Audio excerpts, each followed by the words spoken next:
ഇത് ഞങ്ങളുടെ 8th wedding anniversary കേക്കാണ് കേട്ടോ.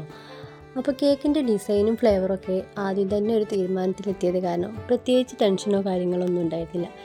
കേക്ക് എന്ന് പറയുന്നത് 2 kg വെയിറ്റ് വരുന്ന ഫ്രഷ് ഫ്രൂട്ട് വാനില സോസ് കേക്കാണ്. 7 ഇഞ്ച് വരുന്ന 2 മോൾട്ടിലായിട്ടാണ് കേക്ക് ബേക്ക് ചെയ്തിരിക്കുന്നത്. 6 ലെയറായിട്ട് കട്ട് ചെയ്തിട്ടുണ്ട്. മിക്സഡ് ഫ്രൂട്ട് കേക്കാണല്ലോ. അപ്പോൾ ഞാൻ ഇവിടെ ഉപയോഗിച്ചിരിക്കുന്ന ഫ്രൂട്ട്സ് എന്ന് പറയുന്നത് ആപ്പിള്, ഉറുമാമ്പഴം, നേന്ത്രപ്പഴം, മാങ്ങ, കുരുവില്ലാത്ത കറുത്ത മുന്തിരി, കിവി. ഫ്രൂട്ട്സ് നമ്മളെ ഇഷ്ടത്തിനനുസരിച്ച് സെലക്ട് ചെയ്യാവുന്നതാണ്. പപ്പായ, ഓറഞ്ച് തുടങ്ങിയ ഫ്രൂട്ട്സ് ഉപയോഗിക്കാതെക്കുന്നതാണ് നല്ലത്. അതിന് ചെറിയൊരു കയ്പ്പ് ടേസ്റ്റ് വരാൻ സാധ്യതയുണ്ട്. വേഫർ ഷീറ്റ് പേപ്പർ ഡിസൈനാണ് കേക്കിന് കൊടുത്തിട്ടുള്ളത്. അതുകൊണ്ട് തന്നെ കേക്കിന് നല്ല ഫിനിഷിങ്ങിൻ്റെ ആവശ്യമില്ല. ഞാനിവിടെ 3 ഷീറ്റ് പേപ്പറാണ് ഈ കേക്ക് ചെയ്യാൻ വേണ്ടിയിട്ട് ഉപയോഗിച്ചിട്ടുള്ളത്. ടോൾ കേക്കിനെ സംബന്ധിച്ചിടത്തോളം വളരെ എളുപ്പത്തിലും നല്ല ഭംഗിയിലും ചെയ്യാൻ പറ്റിയ ഒരു നല്ലൊരു ഡിസൈനായിട്ടാണ് തോന്നിയത്.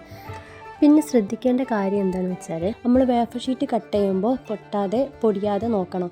കാരണം ഇത് എഡിബിൾ ആണല്ലോ.